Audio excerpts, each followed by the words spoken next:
Hi friends, welcome back to my channel. അപ്പോൾ Bigg Boss ഹൗസിൽ ഇന്ന് ആരൊക്കെയാണ് കയറിയെന്ന് പറയാം. ഒത്തിരി ലിസ്റ്റ് നമ്മളൊന്ന് കേൾക്കാൻ ഒത്തിരി ദിവസങ്ങളായിട്ട് കേട്ടുകൊണ്ടിരിക്കുന്നു.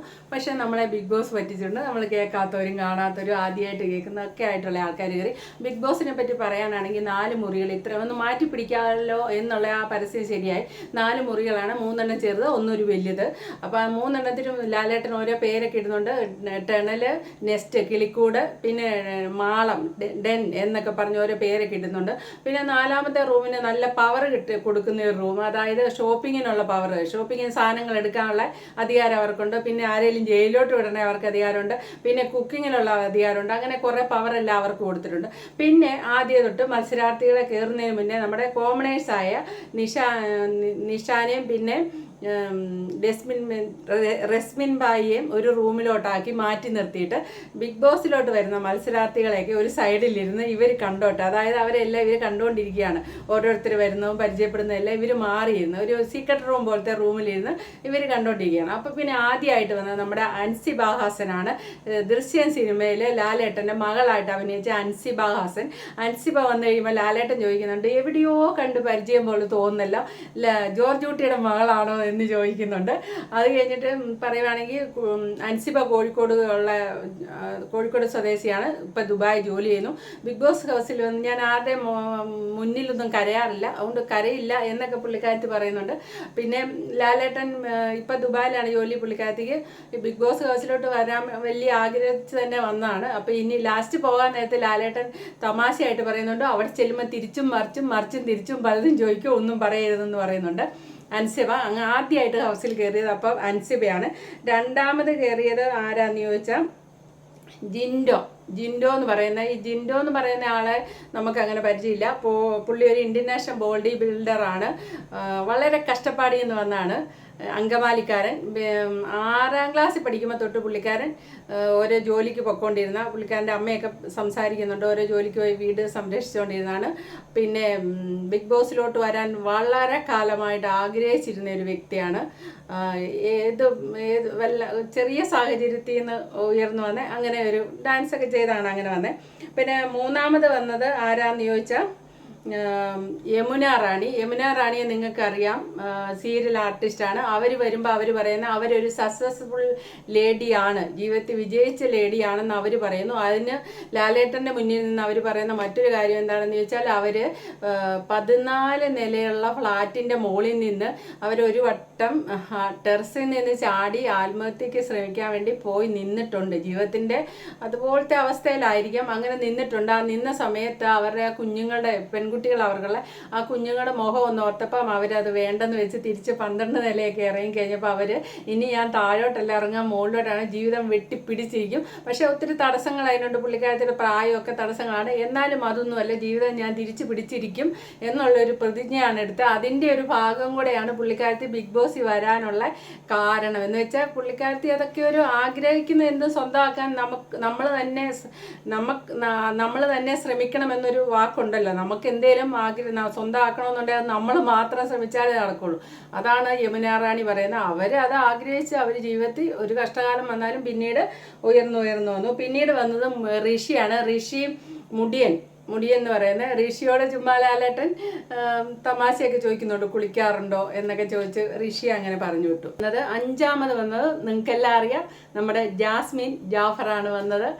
ചിരിച്ചോണ്ടൊക്കെ വന്ന് നല്ല ഡാൻസൊക്കെ ചെയ്ത് പുള്ളിക്കാരത്തി ലാലേട്ടൻ്റെ അടുത്ത് വന്നിരുന്നു. നെർവസ് ആയ പോലെ തോന്നുന്നുണ്ട് കുറച്ചൊക്കെ, കാരണം നമ്മൾ യൂട്യൂബിൽ കാണുന്നതിനെക്കാട്ടും കുറച്ചുകൂടി ഒരു പതുങ്ങിയുള്ള രീതിയാണ്. അപ്പോൾ ലാലേട്ടൻ പുള്ളിക്കാരത്തെ കളിയാക്കുന്നുണ്ട്, ഈ കാക്ക എന്ന് വിളിക്കുന്നത് അങ്ങനെയൊന്ന് വിളിക്കുമല്ലോ, എപ്പോഴും തമാശ പറയുന്ന ആളല്ലേ എന്നൊക്കെ ചോദിക്കുന്നുണ്ട്. അപ്പോൾ കാക്കാന്ന് വിളിക്കുന്നത് എന്താണെന്ന് ചോദിക്കും. ജാസ്മിൻ പറയുന്നുണ്ട്, അത് ഇക്ക എന്നുള്ള അർത്ഥത്തിലാണ് ഈ വിളിക്കുന്നത്. അപ്പോൾ ലാലേട്ടൻ തിരിച്ചു ചോദിക്കും, അപ്പോൾ കാക്ക പിന്നെ എന്ത് വിളിക്കുക എന്നൊക്കെ ചോദിക്കുന്നുണ്ട്. 100 ദിവസം നിൽക്കും ബിഗ് ബോസിൽ നിന്നാണ് പറയുന്നത്. എപ്പോഴും ചിരിക്കുന്നതല്ല, ഇടയ്ക്കൊക്കെ ദേഷ്യപ്പെടും എന്നും പുള്ളിക്കാരത്തി പറയുന്നുണ്ട്. അടുത്ത വന്ന് സിജോ ടോക്സ് ആണ്. അതും യൂട്യൂബറാണ്, നമുക്ക് എല്ലാവർക്കും അറിയാവുന്നതാണ് ആ യൂട്യൂബറെ. പുള്ളിക്കാരൻ പറയുന്നുണ്ട്, പുള്ളിക്കാരൻ കൊറോണ സമയത്താണ് യൂട്യൂബ് തുടങ്ങുന്നത്. അതിന് മുന്നേ BEd കഴിഞ്ഞ അധ്യാപകനാണ്. പക്ഷേ അധ്യാപകനായിട്ട് ജോലി ചെയ്യുന്നതിനെക്കാട്ടും ഇഷ്ടം പല ബിസിനസ് ചെയ്യുന്നതായിരുന്നു. അതുകൊണ്ട് മീൻ കച്ചവടം, വിറക് കച്ചവടം, അങ്ങനെ ഓരോ കച്ചവടമൊക്കെ നടത്തി പൊട്ടി പാളിഷായിരുന്നു. അപ്പോൾ യൂട്യൂബ് തുടങ്ങി, യൂട്യൂബ് സക്സസ്ഫുള്ളായി. അതുപോലെ ലാലേട്ടനെ കാണുക എന്നുള്ള ഒരു വലിയ ആഗ്രഹമാണ്. ലാലേട്ടൻ്റെ വലിയ ആരാധകനാണ് എന്നൊക്കെ പറഞ്ഞ് കെട്ടിപ്പിടിക്കുകയൊക്കെ കൂടെ ചെയ്യുന്നുണ്ട്. അടുത്ത വന്ന് ശ്രീധുവിനെ നിങ്ങൾക്ക് അറിയാമായിരിക്കും, അമ്മ അറിയാതെ എന്ന ഏഷ്യാനെറ്റ് സീരിയലിൽ അലീന പീറ്റർ എന്ന കഥാപാത്രത്തെ അവതരിപ്പിച്ചുകൊണ്ട് വന്നതാണ്. അപ്പോൾ അലീന പീറ്ററിനെ എല്ലാവരും ഇഷ്ടപ്പെട്ടിട്ടുണ്ട്. അതേപോലെ ഈ ബിഗ് ബോസിൽ നിങ്ങൾ എന്നെ സ്വീകരിക്കണേന്ന് പറഞ്ഞ് ശ്രീധു പോകുന്നുണ്ട്. അടുത്ത വന്നത് സെലിബ്രിറ്റി മേക്കപ്പ് ആർട്ടിസ്റ്റ് ജാൻമണി, ട്രാൻസ്ജെൻഡറാണ്. എല്ലാവരെയും അങ്ങോട്ടും ഇങ്ങോട്ടും ഒക്കെ അറിയാം. പുള്ളിക്കാരത്തിയുടെ കാര്യം 14 വർഷമായിട്ടെങ്ങാണ്ട് കേരളത്തിൽ വന്ന് താമസിക്കുന്നുണ്ട്, അങ്ങനെയൊക്കെ പറഞ്ഞു പോയി. അടുത്തതാണ് രസമായത്, അതായത് 15ാമത് വന്നതാണ് നമ്മളെയൊക്കെ ഞെട്ടിച്ചോണ്ടുള്ള കാര്യം. ആരാന്ന് ചോദിച്ചാൽ രതീഷ് കുമാർ ആരാന്ന് ചോദിച്ചാൽ കണ്ണൻ എന്ന് വിളിക്കുന്നു പറയുന്നു. ആരാന്ന് ചോദിച്ചാൽ നിങ്ങൾക്ക് ഇപ്പോൾ പെട്ടെന്ന് മനസ്സിലാവില്ല. പക്ഷേ പുള്ളിക്കാരൻ ഈ അടുത്ത് ബിബിയുടെ ഒരു പ്രൊമോഷന് പാടിയ പാട്ട് നിങ്ങൾക്ക് എല്ലാവർക്കും അറിയാം. ആ പാട്ട് ഏതാണ്? കാവേരിത്തുമ്പി കാത്തിരുന്ന പൈതലേ നീ വന്നതെന്തിനോ നീ പോയതെന്തിനോ ഉണ്ടാന്ന് പറഞ്ഞ് പറയുന്നത് ആ പാട്ടാണ് പാടിയത്. നമ്മൾ ഓർക്കം ചെയ്ത എന്തിനാണ് ആ ഒരു പ്രൊമോ നടത്തില്ലേ. അപ്പം ആ പാടിയ ആളൊരു മത്സരാർത്ഥിയായിട്ട് വരുന്ന സത്യം പറഞ്ഞാൽ ചിന്തിച്ചില്ല. ചിലരൊക്കെ ചിന്തിച്ചിട്ടുണ്ടാവാം, ഞാൻ ഏതായാലും ചിന്തിച്ചില്ല. ഇത് എന്താണെന്നുള്ള രീതി, ഇത് എന്ത് പ്രൊമോയാണെന്ന് ഓർത്തിരുന്നു. പക്ഷെ പുള്ളി മത്സരാർത്ഥിയാണ്, തൃശ്ശൂരുകാരനാണ്, രതീഷ് കുമാർ, കണ്ണൻ എന്ന് വിളിക്കും. ഭയങ്കര കോമഡിയാണെന്ന് തോന്നുന്നു. കാരണം എന്താണെന്ന് വെച്ചാൽ ഹൗസിലേക്ക് കയറിയിട്ട് പുള്ളി ആരെയും പരിചയപ്പെടുന്നതിനൊക്കെ മുന്നേ തന്നെ ഈ പാട്ട് അങ്ങ് പറ പാടിക്കൊണ്ടിരിക്കുകയായിരുന്നു. നല്ല വന്നതേ കോമഡി ആയിട്ടാണ് വന്നത്. പിന്നെ വന്ന ആരാന്ന് വെച്ചാൽ ശ്രീരേഖ, പുള്ളിക്കാരത്തി ഡാൻസറാണ്. പ്രത്യേകത എന്താണെന്ന് വെച്ചാൽ പല ശബ്ദത്തിൽ പാട്ട് പാടാൻ പറ്റും. ജാനകിയമ്മയുടെ പാട്ടൊക്കെ അവിടെ വെച്ച് തന്നെ അങ്ങനെ പാടിയിട്ടുണ്ട്. ലാലേട്ടനെ പാടി കേൾപ്പിച്ചു, അങ്ങനെ വന്നു. പിന്നെ വന്നത് അസീർ റോക്കി റൈഡറാണ്, ഷെഫാണ്. പിന്നെ ഏതാണ്ട് ടാറ്റുവിൻ്റെ ഇതൊക്കെ പറഞ്ഞു. പുള്ളിക്കാരന് വീടുകൾക്ക് മതിലുകളില്ല, പുള്ളി വീട്ടിൽ പണിതിട്ടില്ല. അതേപോലെ തന്നെ ബിഗ് ബോസിലും മതിലുകളില്ല. രണ്ട് വ്യക്തിത്വമാണ്, അസി ആയിട്ടും റോക്കി ആയിട്ടുണ്ട്. 12ാമത് വന്നത് നമ്മുടെ സാന്ത്വന സീരിയലിലെ ജയന്തിയടുത്തിയാണ്, വില്ലത്തിയായിട്ട് അഭിനയിച്ച പുള്ളിക്കാരത്തിക്ക് എപ്പോഴും സെറ്റിലൊക്കെ ഇരുന്ന് എങ്ങനെയെങ്കിലും ഒന്ന് ബിഗ് ബോസിൽ വന്നാൽ മതിയെന്ന് പറയുന്ന കാര്യം ചിപ്പിയുടെ ഒരു ഇൻട്രോയിൽ ചിപ്പിയുടെ ഒപ്പം ഇരുന്നാണ് സംസാരിക്കുന്നത്. അപ്പോൾ എങ്ങനെയാണ് ഒന്ന് ബിഗ് ബോസിൽ കയറുക എന്ന് ഞങ്ങൾ എപ്പോഴും ചർച്ച ചെയ്യുന്നതാണ്. അങ്ങനെ അപ്സര ബിഗ് ബോസിൽ അവസാനം ആഗ്രഹം പോലെ സാധിച്ചു. ജീവിതത്തിൽ എന്തൊക്കെയോ ഉയരത്തിലെത്തണമെന്ന് ആഗ്രഹമുണ്ട്, അതിൻ്റെ ഒരു പടിയായിട്ടാണ് ബിഗ് ബോസ് വന്നതെന്നുള്ള രീതി പറഞ്ഞിട്ടുണ്ട്. അടുത്ത 13ാമത് വന്നത് ഗബ്രിയേൽ ജോസ്, പുള്ളി ഒരു ഫിലിം സ്റ്റാറാണ്, സാനിയയുടെ കൂടെ അഭിനയിച്ചിട്ടുണ്ട്. പിന്നെ 14ാമത് നോറ മസ്കൻ, നമ്മൾ ഇതുവരെ കേട്ടിട്ടും അങ്ങനെ അത്ര വലിയ പരിചയം നമുക്കില്ല.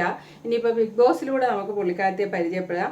പിന്നെ വന്നത് അർജുൻ എന്ന് പറഞ്ഞ ഒരാളാണ്. പുള്ളിക്കാരുടെ മുഖവും നമുക്ക് അത്രയൊരു പരിചയമില്ല, എനിക്കൊന്നും പരിചയമില്ല. പിന്നെ മോഡലാണ് എന്നാണ് പറഞ്ഞത്. പിന്നെ വന്ന ഒരാൾ സുരേഷ് മേനോൻ, 16ാമത് വന്ന്. ഈ സുരേഷ് മേനോൻ പ്രമരം എന്ന സിനിമയിൽ ലാലേട്ടൻ്റെ കൂടെ ആ കൂട്ടുകാരനായിട്ട് അഭിനയിക്കുന്ന സീൻ അതിൻ്റെ അകത്ത് കാണിച്ചു. പിന്നെ സ്റ്റാൻഡപ്പ് കോമഡിയനാണ്, നല്ല തമാശകളൊക്കെ പറയുന്നുണ്ട്. ആ സിനിമയെ കണ്ട ഒരാളാണ് ഇതാണെന്ന് തോന്നുകയില്ല. കാരണം എന്താണെന്ന് വെച്ചാൽ ഇപ്പം ഈ മുടിയെല്ലാം എടുത്തു കളഞ്ഞിട്ടുള്ള രീതി വന്നുകൊണ്ട് ആ ലാലേട്ടൻ്റെ ഒപ്പം സിനിമയിൽ അഭിനയിച്ച ആളാന്ന് പറയാൻ നമുക്ക് കണ്ടിട്ട് അങ്ങനെ തോന്നുന്നില്ല. ലാസ്റ്റ് വന്ന ആരാന്ന് ചോദിച്ചാൽ വേദിക എന്ന് പറഞ്ഞാൽ പോരാ, ശരണ്യ ആനന്ദ് ഏഷ്യാനെറ്റിലെ കുടുംബവിളക്ക് എന്ന സീരിയലിലെ വില്ലത്തിയാണ്. അപ്പോൾ ആ പുള്ളിക്കാരത്തി ഒത്തിരി ബുദ്ധിമുട്ടുകളിലൂടെയാണ് ഇങ്ങനെ ഒരു ഫിലിം സ്റ്റാർ ആയെന്ന് പറയുന്നുണ്ട്. പിന്നെ ലാലേട്ടൻ്റെ ഒരു സിനിമയിൽ ചെറിയൊരു വേഷമാണ് ആദ്യമായിട്ട് ചെയ്തത്. അന്ന് ലാലേട്ടൻ്റെ മുന്നിൽ നിന്നപ്പോൾ നെർവസ് ആയ പോലെ തന്നെയാണ് ഇന്നും ആകുന്നത്. അന്നത്തെ പുള്ളിക്കാരത്തി കടന്നു വന്ന ജീവിതത്തിൻ്റെ ഈ ഒരു ഫിലിം സ്റ്റാർ അല്ലാത്ത ഒരു രീതിക്കുള്ള ഒരു വ്യക്തിത്വം, അതാണ് ഞാൻ ബിഗ് ബോസിൽ കാണിക്കാൻ പോകുന്നത് എന്നൊക്കെയുള്ള രീതിയിൽ സംസാരിച്ചിട്ടുണ്ട്. പിന്നീട് ലാസ്റ്റ് ഇപ്പം കോമണേഴ്സായ ആൾക്കാരെ മാറ്റി നിർത്തിയിട്ടുണ്ടല്ലോ, അവരെ സ്റ്റേജിലോട്ട് വിളിക്കുന്നുണ്ട്. അപ്പോൾ ഇത്രയും മത്സരാർത്ഥികളാണ് വന്നിട്ടുള്ളത്. നമുക്ക് പരിചയമില്ലാത്ത 1-2 മുഖങ്ങളാണുള്ളത്, അവരെ ഇതിലൂടെ നമുക്ക് പരിചയമാകും. ബാക്കി എല്ലാവരും നമുക്ക് സോഷ്യൽ മീഡിയ കൂടെയും സിനിമയെ കൂടെയും സീരിയൽ കൂടെയും ഒക്കെ അറിയാവുന്ന ആൾക്കാരൊക്കെയാണ്. അപ്പോൾ okay, thank you for watching. അടുത്ത വീഡിയോ കാണാം.